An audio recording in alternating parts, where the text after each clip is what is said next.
Well, as I said, the Telegraph and the Sunday Telegraph, the Telegraph and Telegraph Online has had a long and very positive relationship with business in the community.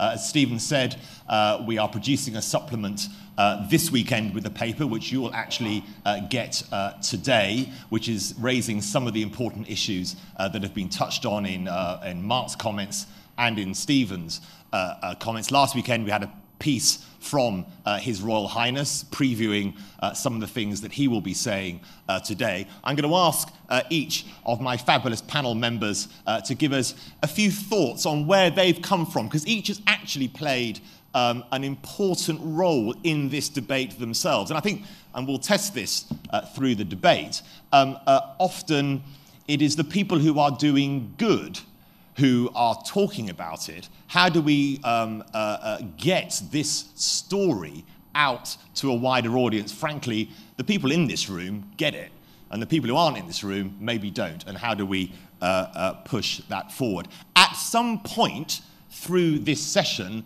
His Royal Highness will arrive. I don't know, Stephen, are you going to wave a crown or at me to ease me up, but Stephen is going to signal, and His Royal Highness is going to arrive, and we'll take a short pause while he does that, and then continue with the panel debate. So I'm sure all that will go very smoothly indeed. So if I could start, Saka, a man who in the Financial Times, I'll mention that, but hopefully no one will report that paper because it's not as good as ours, obviously. But Saka, it's a quote from the Financial Times profile of Saka. He preaches about the need for trust in the fund industry and the importance of the common good, as if he were the folk singer Joan Baez. So Saka, well, some would say as pretty. Saka, give me an overview. Hermes fund managers, obviously some of the history of Hermes is interesting in this, in terms of it being part of the British Telecom privatisation process. But Saka, give us an overview of where you're coming from in this debate. Sure. I mean, I have a remarkable privilege in that I run a company which is an asset management company and therefore is in the city as an investor, but that has a very unusual shareholding structure, in that my shareholders are ordinary pensioners, and specifically they're British Telecom ordinary pensioners. And this is interesting because, I mean, we all know about the city and how much the city earns and so on, but I have to justify that to my 300,000 shareholders who on average will earn an income of less than £10,000 a year. That has always been the case of Hermes, and it led from the very beginning to an interesting juxtaposition of what it thought investment is about and what I think now the rest of the market is catching up with and should catch up with. And it goes as follows. Right at the beginning of Hermes, and the story that you mentioned, Kamal, about the history is it has some union representation on the board, which makes it powerful that you hear the view from the other side.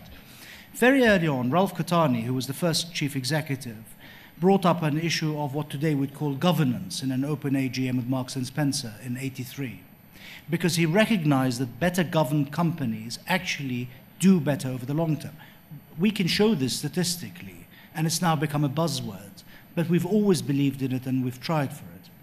Because our shareholders are the investors, we have third-party clients as well, and they invest over a 30-year horizon, we understand fundamentally that making profits, putting pressure on businesses such as yours to make profits over a 3-year horizon or 5-year horizon is not good enough, because actually what matters for them is the returns over a 30-year horizon. And that leads to what is now called sustainability. That's another buzzword that's in the marketplace. The environment is equally strong, but we also believe about a holistic approach. And I know you've only given me 2 minutes and I've just taken one, so I'll take one more.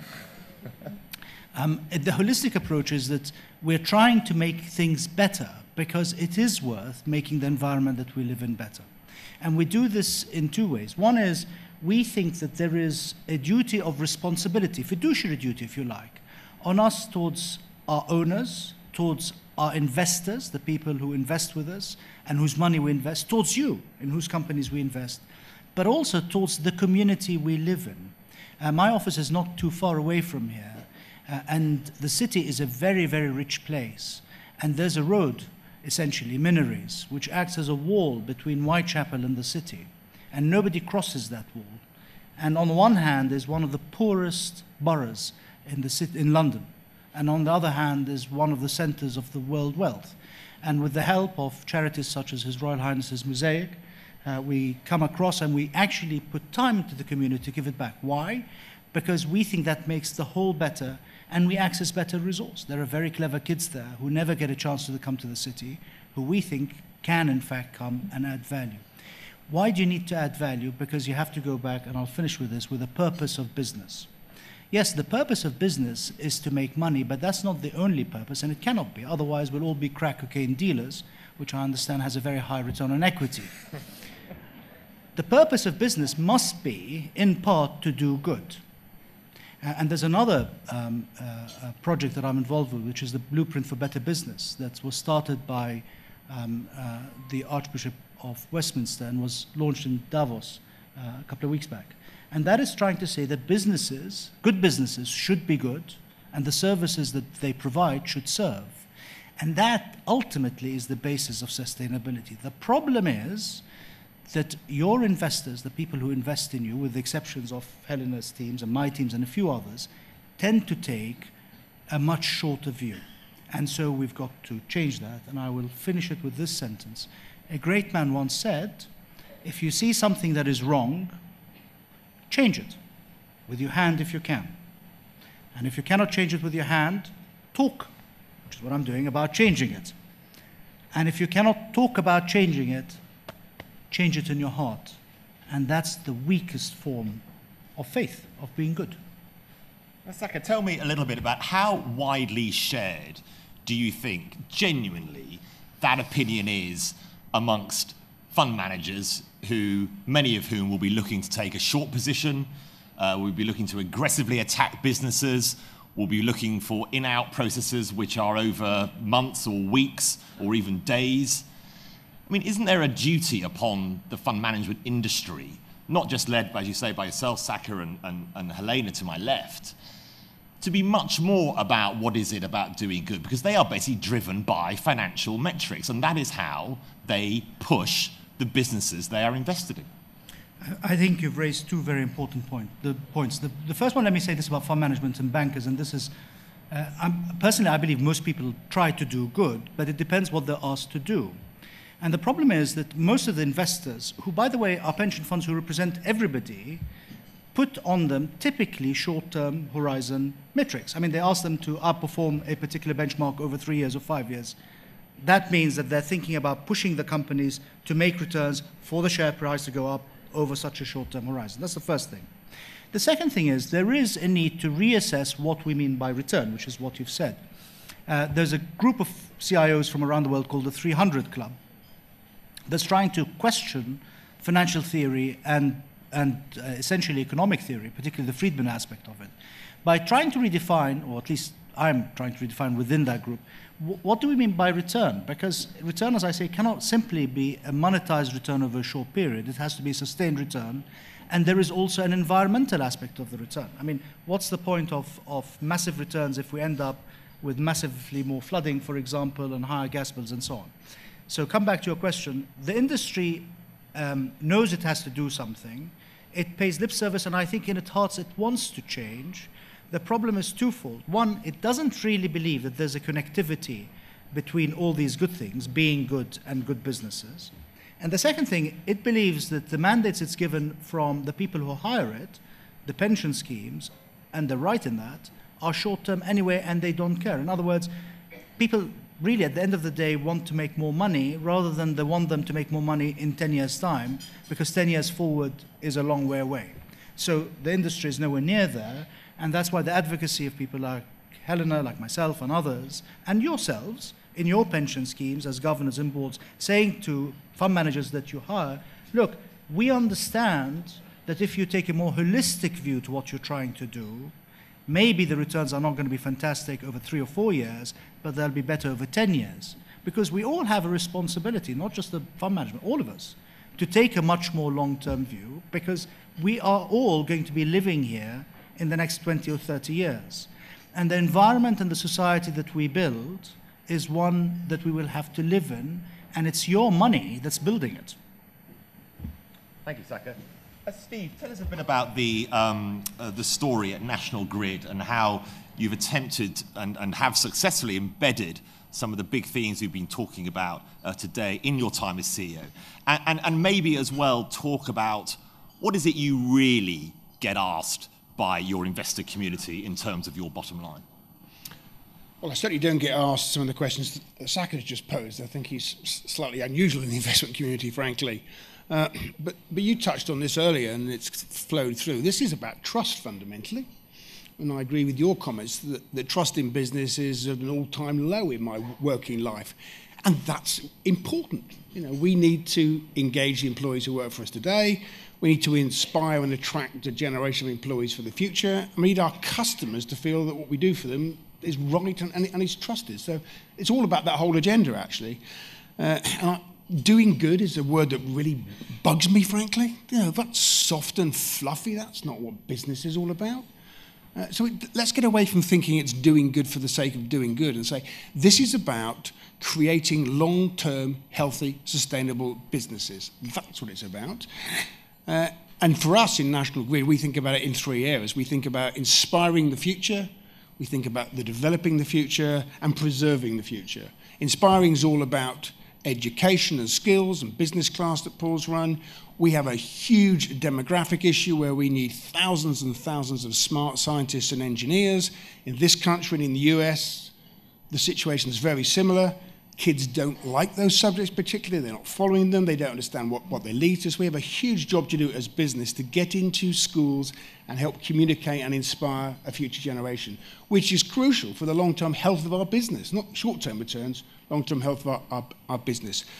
The preservation is really about all the things that so often is called the CSR, but it's our carbon footprint, our usage of water, and particularly our usage of raw materials, and inspiring our whole organisation around a notion of the circular economy and how can we build all the assets that we need to build without continually just using up the world's resources. And of course, guess what? That makes money. That saves a huge amount of money, actually. And development is all about the assets that we have to build as we connect people to the energy supplies of the future. We are in and amongst communities everywhere. And we have to be linked into communities. You can't just turn up and expect to do that. So there's a need to have a dialogue over years and years and years about what you do and why you do it. All of those things are not doing things that are good, actually. They're fundamental to the long-term success of our business. And as Saka and Elaine know, the invitation I have in business is absolutely profits are important. Paying taxes are important. How many people you employ are really important. But they're all short-term metrics, actually. The long-term health of the business is all about ensuring that you invest in these things for the future. And frankly, that's not where the investment community is today.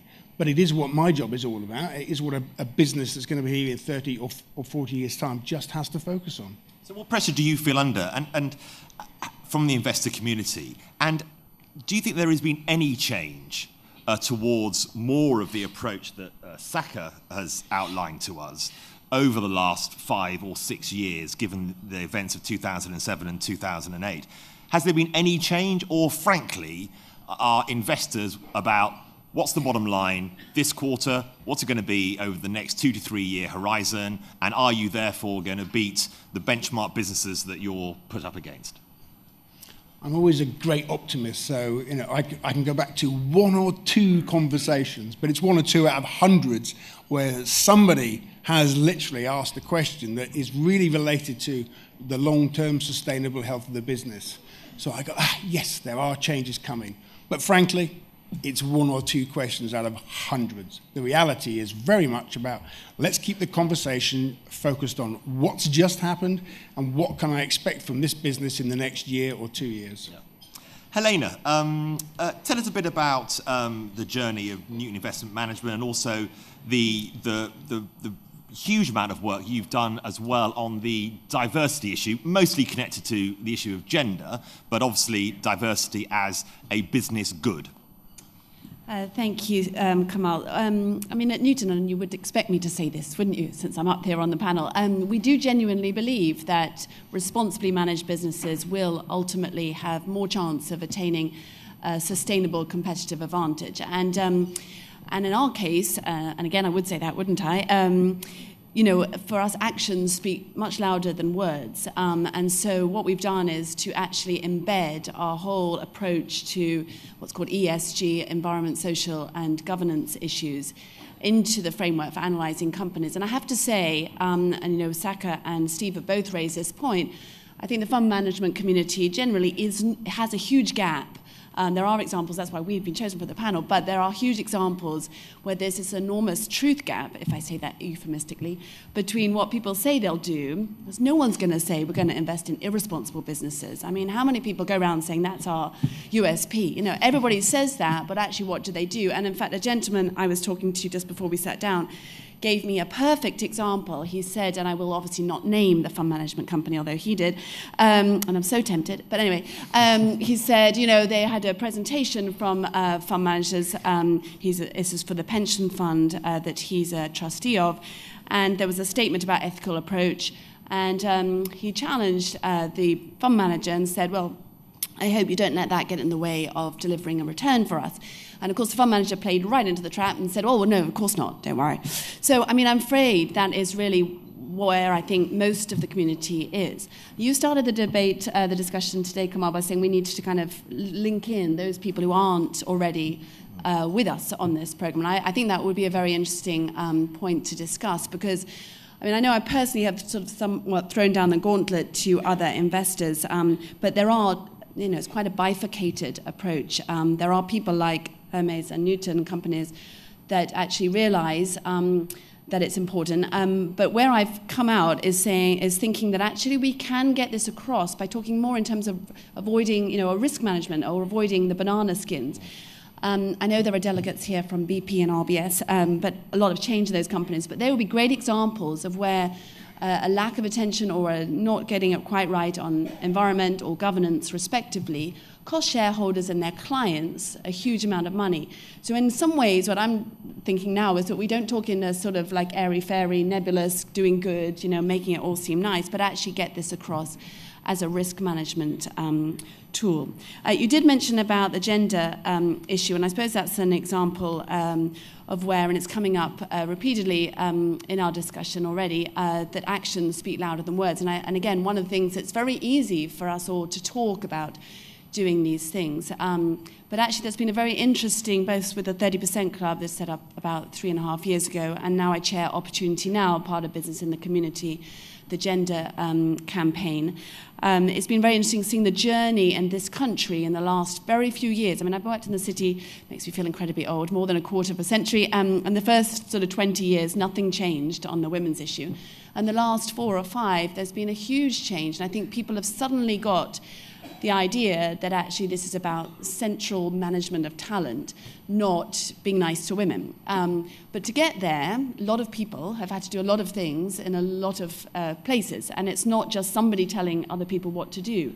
And that's perhaps where we can get onto what more specific things can you do. It's not just, say people preaching at people, but actually doing the things themselves, and a concerted, consistent, and supported by the media campaigns which have made a difference. And Elaine, how have you put together testable metrics? So you've touched on how you as a fund manager have put together a set of metrics. Are you able to share those across the piece so that people can use equal ways of testing business? I think what we find difficult in the media is that often we are relying on the corporations themselves to tell us how brilliant they are and give us all the metrics that they choose, which will obviously show them in the best light often.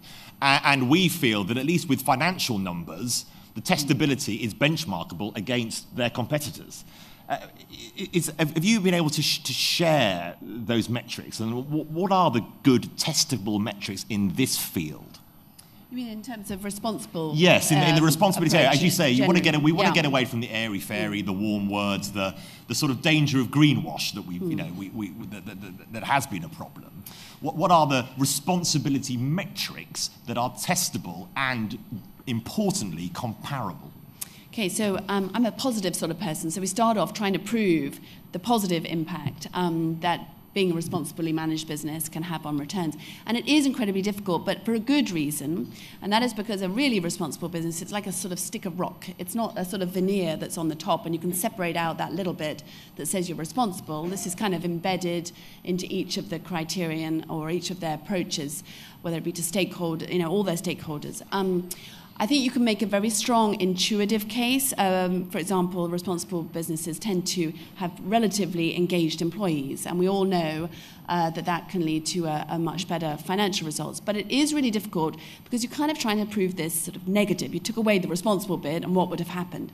So what we have resorted to doing, and it sounds rather negative, is trying to compile more of an index of the companies that have gone wrong and how much damage that has caused.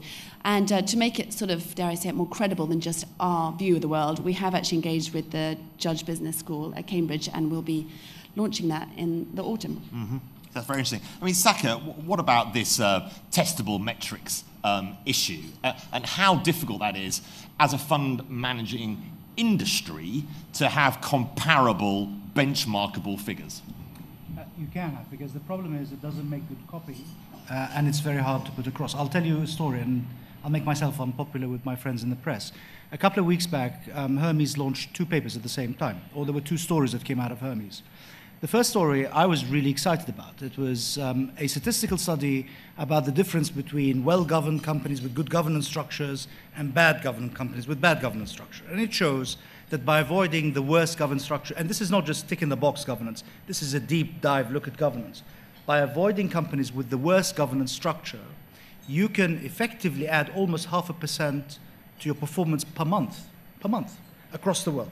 Now, to me, that was a eureka moment. Wow, this is important. So this came out, and at the same time, our emerging market guys had a fantastic year. So there were 2 pieces of news run at the same time about Hermes. The front page of a major newspaper dealing with funds, not you, said, and I'm very pleased by it, said, are these the guys who are going to knock Aberdeen Asset Management off the perch with their Global Emerging Market Fund? Because that's a strong story. And then somewhere on page 7, at the bottom, there was a tiny little paragraph about this big that says, Hermes also says that well-governed companies or badly governed companies can underperform over the long term. So the problem is convincing people that it matters, and convincing people that the numbers are not as hard as saying the quarter earnings are X. It takes longer. And I'll give you a specific example. There isn't a fund manager in the city who does not know that in certain cases, the environment is very, very important in the long term. And you don't have to think about oil disasters. It's Lloyd's of London. Lloyd's of London was brought to its knees by asbestos. Asbestos essentially was an environmental issue. The problem with asbestos is when I started in the city in the late 80s, the asbestos story was so old, but its effect was being felt then. And this is about the intergenerational issue of investment. We have to think of investment in the long term. It's not a 3-year horizon. It's not a 5-year horizon. Companies that are sustainable should be sustainable for 15, 20, 30 years, and therefore it moves slower. And if we're in the world of Twitter and copy, yeah, we can give you some numbers, but actually it's got to be an acceptance that some numbers just take a long time to unfold. Mm-hmm. What we should have done, of course, Saka, is put those 2 pieces of information out on different days. Anyway, there's a bit of communications advice for free. Steve, Stephen Howard has said this morning that really there should be an end to this notion of the CSR sort of as a separate reporting strand in a business, and also, interestingly, has called for, and touching on the issue of incentivization and remuneration, that there should be rewards on the issues of responsibility and the way businesses operate in the community, which are incentivized in the same way that you're incentivized for hitting financial targets. Now, Steve, you have an integrated reporting approach at National Grid, where you've brought non-financial and financial information together in a single place. How do you incentivize internally behaviours that you want to see to be able to fulfil your 3 pillars that you build National Grid on? Yeah, so, and you'd expect that we're doing that, wouldn't you? I mean, why did we bring those 2 things together, first of all? I mean, used to annoy the heck out of me, this thing called a CSR report over on one side. It was almost communicating with the world that this is a bolt-on extra. And it's absolutely germane to our business. Everything, as I was just saying earlier, that we're doing is fundamental to the long-term success of our business. So without any pressure, it was clearly the right thing to do, to put it inside our annual report and accounts. And I just want to pick up on something that Helena said, actually. Our challenge to try and convince the investment community is actually trying to ascribe the value to it and trying to put the numbers. The investment community, understandably, are looking for numbers. So it is on business, the onus, I would argue, to try and identify, if you really believe it's the right thing to do for the long-term success of the business, then get some numbers in here. And interestingly, all the work that we're doing on that at the moment is going right to your point. Can I identify how we're adding value in the future? Is quite difficult. Can we identify where we're avoiding potential losses in the future? Yes, we can. So I suspect we're going to move much more to the avoidance of a problem in the future because of these issues actually hitting us. But our incentive schemes inside our company, in fact, and I'm on the board of Marks & Spencer's as well, and we have incentive schemes there. It is germane to that company's mission as well. So the incentives that roll from the top of the organisation down through are not just financial metrics at all. The things that the businesses state they're going to focus on and they're going to do roll down through the bonus schemes and some of the long-term incentive schemes in both those organisations. You can't talk that talk and not line everything else up to support it, to convince people that it's not an initiative. This is the way we do business. Steve, tell us what the process was and what those incentivisation metrics are for you. We've got three big ones for 14-15. We have a huge focus at the moment actually on diversity, interestingly, in an industry that still is very male-dominated and actually very white male-dominated.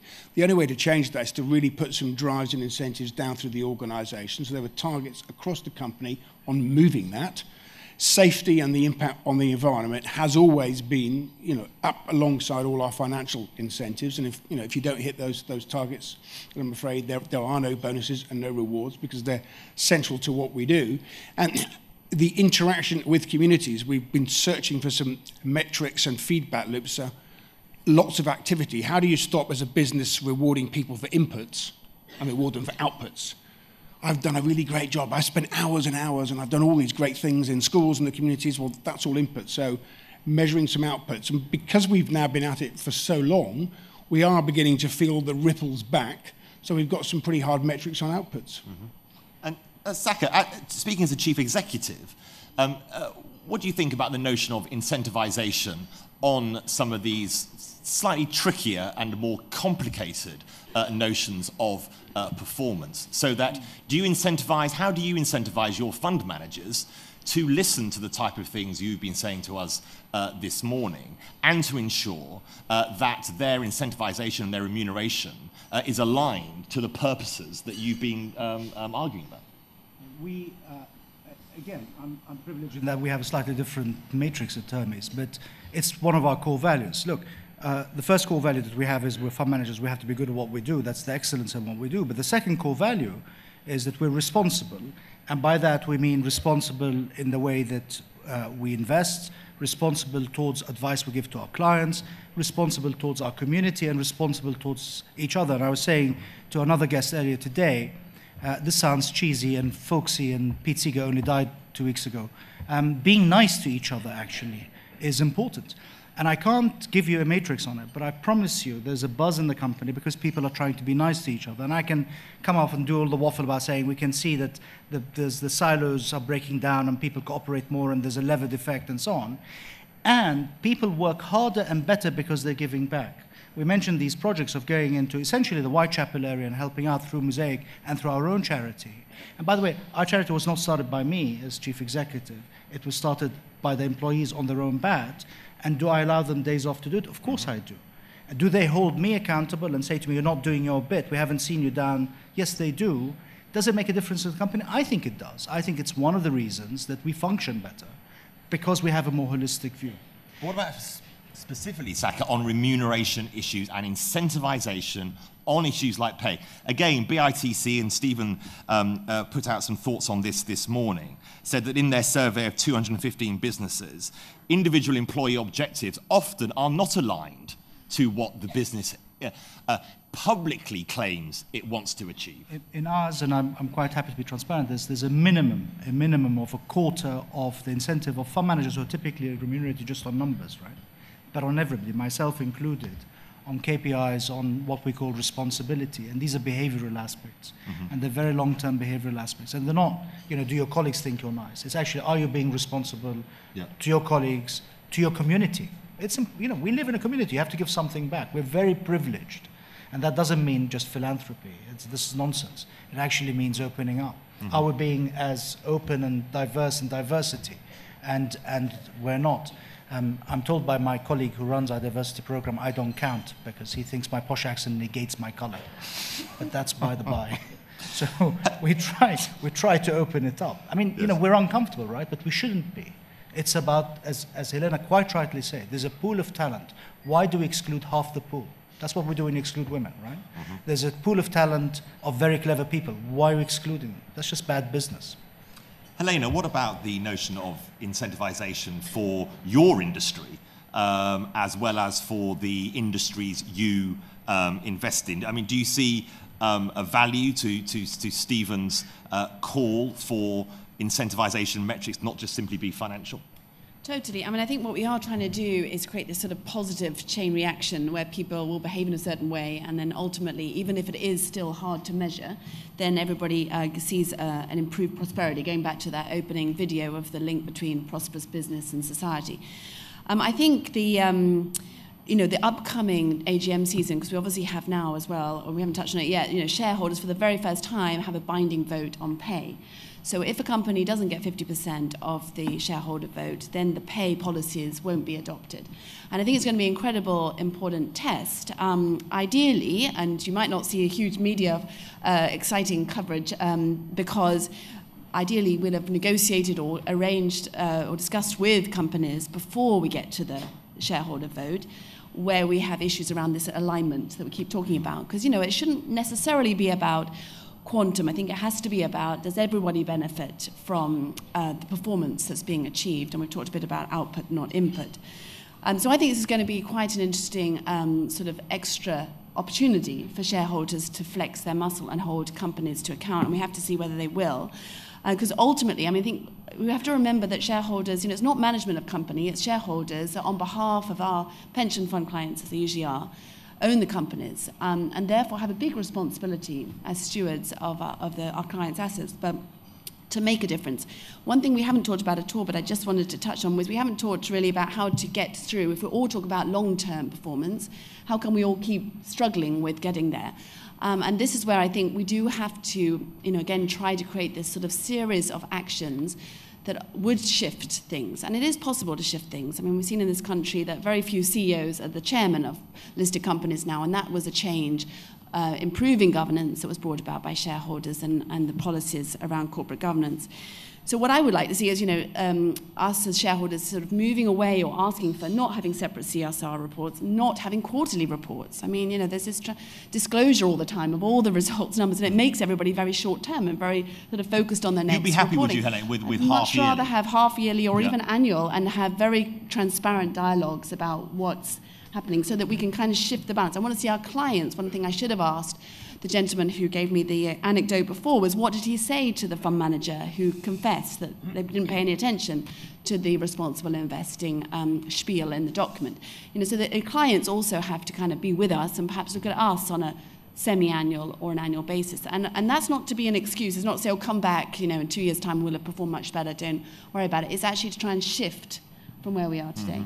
I mean, there might be a risk to that, Steve. If you just did your numbers annually, there's some quite nasty things could pop out. But what's your feeling about the quarterly reporting treadmill that many of you poor CEOs find themselves constantly getting rid of one set of results and then preparing for the next set? Do you think half-yearly, yearly would be a much more sensible way to approach it? Or does it mean that things can hide in the weeds for too long?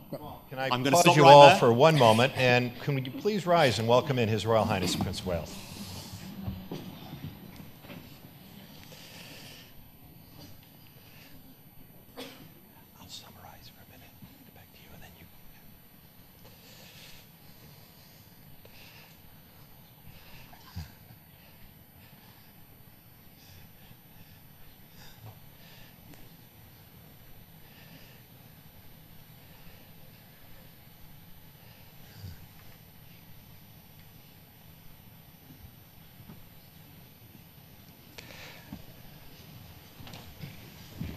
Please be seated. And Your Royal Highness, great welcome, sir. It's lovely to have you here this morning and fighting the traffic to join us. We have been covering a number of subjects. We've been talking about the role and purpose of business. We've been talking about the role that the leaders in this room have as leaders of those businesses. We've got an interesting panel discussion that Kamal will recap for in a second here about how we engage investors on this journey. And what is this whole new theory about integrated reporting? How do we take the idea of integrating responsible business practice into your operation and do it in a much more structured way that wider stakeholders, including investors and customers, can use to their advantage? We've looked a little bit at our performance as an organization. We've talked about the new partnership we will have, sir, with the Accounting for Sustainability movement that you've begun on this whole point of integrated reporting. We've celebrated some highlights of the year, some outcomes on some of your flagship programs, our 100th Business Connector, 350 business class schools, the 3,000th person into work through our Ready for Work programs, and so many more things. We were delighted to see you didn't need to wear your wellies today, but we watched with interest your visit to Somerset. And we've talked about the role that we as businesses play in responding to community issues, thinking about issues like water and water management in a slightly wider way. And we've also been celebrating future leaders, seeing as believing visits that have looked at the important issues of education, employment, and enterprise. And Kamal, you've been leading an interesting and stimulating conversation with people who are really in the hot seat on this whole cross-section between where does business and the investor community come together on this. Back to you. Thanks so much, Stephen. So, Your Royal Highness, I'm joined by Saka and Helena, are two fund managers. Obviously, it's an important part of the debate is what investors' role is in pushing business in the type of directions and themes that you and BITC have raised. And obviously by Steve, Chief Executive of National Grid, about as a CEO of a big business, making sure that those values are pushed through the whole company. Helena has raised an interesting point about reporting and short-termism and how do we move beyond the short-termism issues. So Steve, quarterly reporting, how much of a nightmare is it, and what would, if anything, be a better way to approach explaining your business to the investor community and to the outside world? Well, fortunately, the UK has not gone the way of the US in full quarterly reporting. You know, the European standard of just putting out a management statement has been interpreted by businesses in different ways. I mean, and you'll see that. You get 5 pages down to half a page almost. I think it's a waste of time, I really do, especially on long-term businesses. You know, if a business has something to communicate to its shareholders because there's a fundamental change in the health of the business, it has a legal obligation to put out that announcement anyway. So many of these statements at the moment in the UK are just everything's on track as per expectations. So it's not really acting, I think, as an information. So half-yearly... Half-yearly is I would argue, in all businesses, actually, is more than enough, frankly, more than enough. Any business has an obligation to inform people if something has fundamentally changed. So what's the purpose of an interim update? And it does, I think, as Helena says, what does it do to the mindset? It causes people to think short-term. We're talking about sustainable businesses 10, 20 years out. How does that relate to what happened in a 3-month period? You know, these two things are really not linked. Does that not have a clash, though, with this notion of transparency? So we then have to trust that we're leaving it to the businesses to tell us if there is something material. Now, of course, what is material might be a different view from within a business to some of us watching a business. So it seems to clash with the notion of transparency if you're saying, well, actually, we're going to come to the public and explain our business less often. No, I'd push back really hard on that, Kamal. It's, you know, these businesses have a legal duty to identify things that are material. They're clearly identified in terms of what is material and what isn't material in terms of its value. If you get the whole pile of the quarterly reports in front of you, you know, I'll define you to find anything in most of them that's actually really of great interest to investors. You know, it's steady as she goes, or there's a problem reflected in there that they've already been forced to announce anyway. It's not adding any value. Is it a great burden on organisations? Not particularly either, frankly. The worry is, as Helena said, about short-termism. If you're reporting something that frequently, you're beginning to put in place the systems and processes that are driving people to very short-term thinking. Whereas what we really need to do, as I think Saka said as well, is reward the long-term thinking. The whole remuneration debate is quite schizophrenic, though, I would argue. Here are some very enlightened people who are talking about long-term value. And when companies are going and talking to their shareholders about their incentive schemes, they absolutely want those incentive schemes to be as long as possible. And yet the fund management community itself, of course, focus an awful lot of their rewards on performance in the last 12 months. So there's a little bit of a split, I would argue, between what PLCs are being asked to reward their organisations and the fund management community. So Saka, you're actually still rewarding on very short-term timescales. No, we reward on very long-term timescales. But I want to come back. This is a very important point that was raised. What is it that we should be measuring for? I would say we're using the wrong language. The language that we're using is the language of Friedman. It's the language of simply the monetary value over a period of time. What is your return on equity? What is your profitability at the bottom line margin? What we're not doing, what is not an economic theory, is an idea of what is the holistic value. What will this company do to our environment in this island in 20 years' time? Because that does have a value. It might have a negative value, but it also can have a positive value. How do I ascribe value to that? Because I repeat again, the people who actually own the companies are not the fund managers. Helena and I are simply agents. And they're not even the super wealthy. They're actually the ordinary men and women of this country who have their money in pension schemes. And we should start ascribing value to what effect your business does in 20 years, not just in terms as a business, but as a footprint. And that is the idea of a holistic return rather than purely a financial return. That does not exist in modern financial theory. And so the fund managers are not equipped to do it. And good people like Helena and others are trying to get around it by trying to say we can avoid risk. But I would say we have to change our language, and we have to adopt a different. This is my Pete Seeger hat on again. I mean, and if I may, these guys are at the enlightened end of the world. Well, yes, I'm going to get onto that. Yes, absolutely. So, something in there. I would say, Saka, is how do you give a higher multiple to a business that is absolutely clear that the way they think and the way they run their business is all about long-term sustainability, not just the short term. And that goes to the purpose of what you're doing and who you're investing for. And I'll use a very, very simple example, just a couple of minutes. If you take that most investors are actually pensioners who don't make a lot of money. And think about what is the pension promise to them. It's to give them the life standard that they have, 60% of the life standard they have now, 20 years in the future. Just think about it. For somebody at less than £10,000 per annum, the price of gas, the price of energy, is a major component of the happiness, right? So what multiple do I ascribe to a company that will help them have at least the same level of energy price in the future as now? Water is important to them. And actually, it matters more to them than the pure return on the profitability of the company. But I repeat, there is no financial theory that talks like this. What we talk about in traditional business schools is simply the margin and the return on equity, which is simply about the nominal value of money. And that's where we've gone wrong. What's the purpose? We go back to that discussion. What is the purpose of business? It is to serve the community. And it must have a more holistic purpose. And what's the purpose of investment? It's to look after the interests of its investors, the people who we look after, who typically are not rich, holistically far into the future.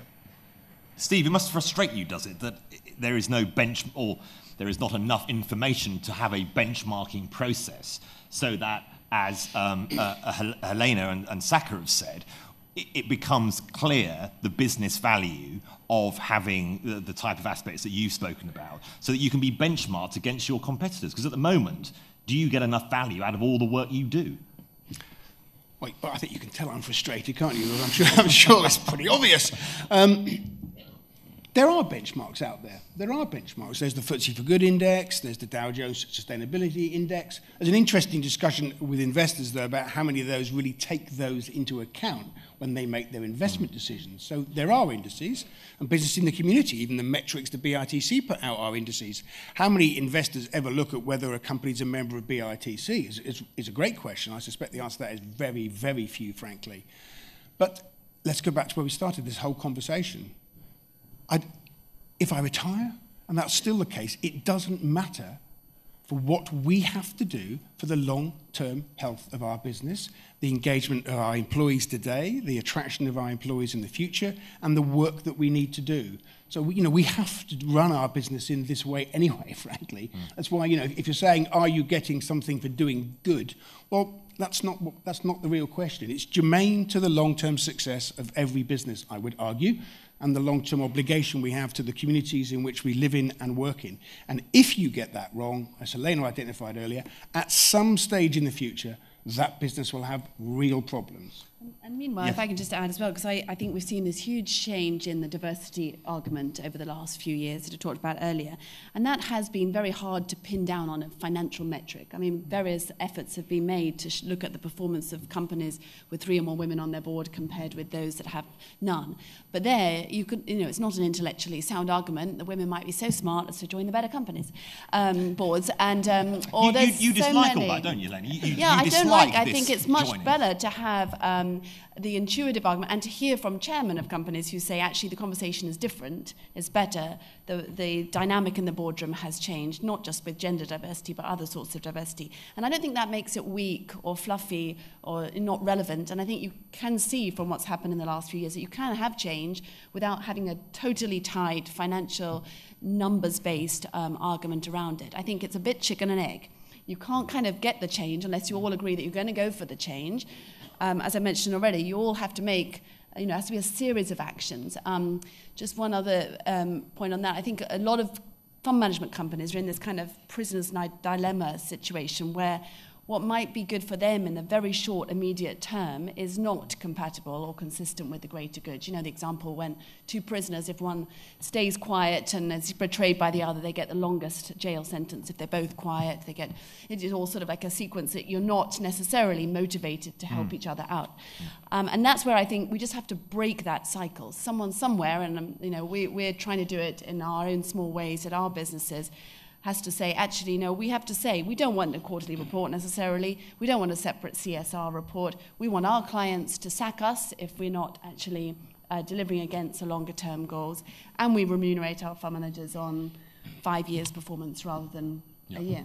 Let's push it on a bit. As you say, people in this room get a lot of these arguments and I'm sure are doing a lot of this work. Steve, can I come to you? I mean, we've got Mark Bolam there, we've got Andy Clark, we've got Mark Price. I mean, people in big retail businesses or in big publicly listed businesses that have a high public profile, maybe that conversation is rather easy for you to have, and the changes are rather easy. You come from big businesses, you have millions of customers who engage with you constantly. What about the old widget maker from Widnes, who's got 50 employees? Does he have to give us stuff about this kind of these issues? Well, I think the evidence is, and Paul was talking about business class earlier, if you look at the organisations that are involved in so many of the activities in BITC, some of the talent and skills activities of Generation Talent, getting people on, over 60% of the employees work for SMEs, actually. These businesses are active today.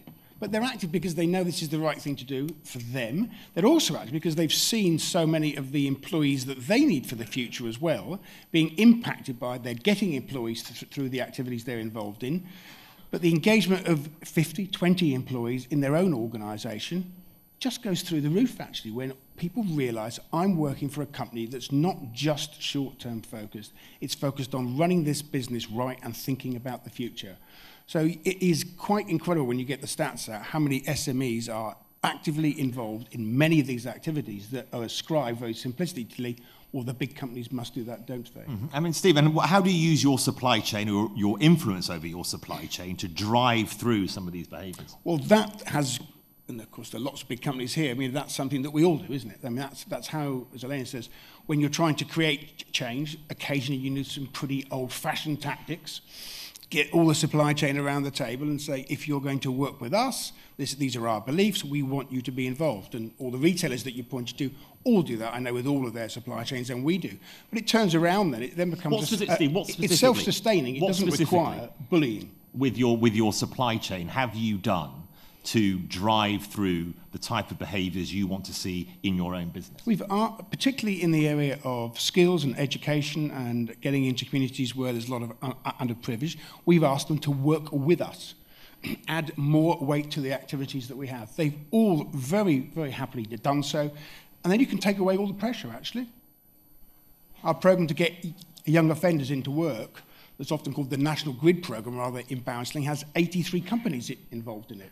Because they know that it's created huge engagement inside their own organisation, made a real difference to individuals' lives, and the employees they've got through the programme are some of the most engaged and motivated individuals you can ever come across. So what am I saying? Don't think it's big companies, because it isn't. It's all companies. But yes, big companies do often have, I think, the obligation to kick-start some of these things. But having kick-started it, they are self-sustaining. Saka, I mean, how do we engage the type of people who aren't in this room and are actually worrying about, are they going to meet payroll at the end of the month, rather than are they doing good in the community? And particularly when you're talking about private companies. And obviously we've talked a lot, given you and Helena, about listed businesses. How do we drive this argument into private companies? And we've had Boots talking here about the good work that they do. But what is the different conversation with the SME market and the private market, which could be changed? The private market is different in that you don't have the leverage of having the institutional shareholding within it to back it up. And I think the discussion has to be twofold.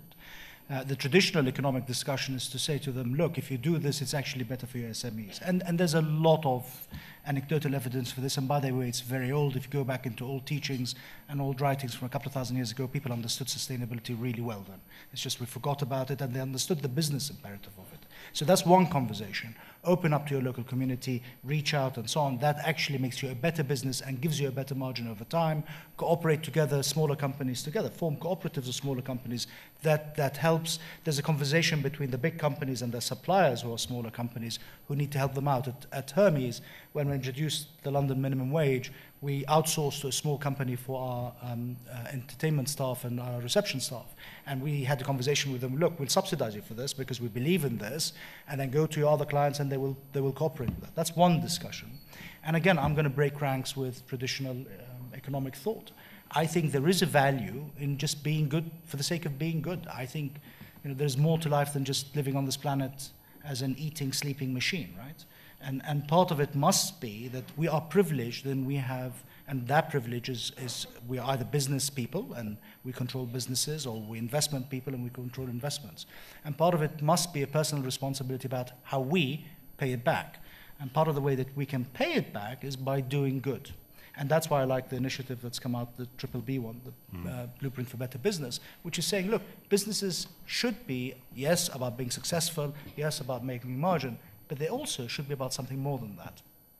Helena, I'm going to leave the last question to you. We had a little meeting before this panel debate where you raised the issue of returning growth. I touched on the notion of real income increase. Is there a fear, or should we protect ourselves? As growth comes back, the IFS have said that real incomes are going to start improving above inflation and will start rising, that we tend to forget this type of debate. We've had quite a benign atmosphere because of the financial crisis, because of the whole capitalism debate, fundamental. It's been very much part of the national conversation. Do you worry that we might lose a bit of that momentum as growth returns and people say, oh, well, I feel a bit better, so we can forget all that stuff? I certainly think we need to keep this discussion going and guard against that. Definitely the zeitgeist has been very much in favour of these discussions. Clearly, the financial crisis was the result, however you like to explain it, but clearly things went wrong in terms of businesses behaving well and behaving well to their customers, behaving well to society. And there was a lot of examples of great greed. And so I think I am worried because, and it seems odd to be sort of saying, well, we mustn't enjoy the good or better fortunes that are prevailing. And I'm not saying that. I'm just saying we must be on our guard because unfortunately in the business world I have seen many times that memory is very short and people get back off and up and running, and there seems to be a little bit of a sort of swirling around in the ether, at least, a sort of sense that we're back to normal and people aren't so interested in this. I don't think we need to be pessimistic. We just have to keep this debate and discussion alive and keep demonstrating how important it is for the longer term prosperity of society. Great. Thank you so much. Very stimulating discussion. Steve, Helena, and Saket. Thank you very much.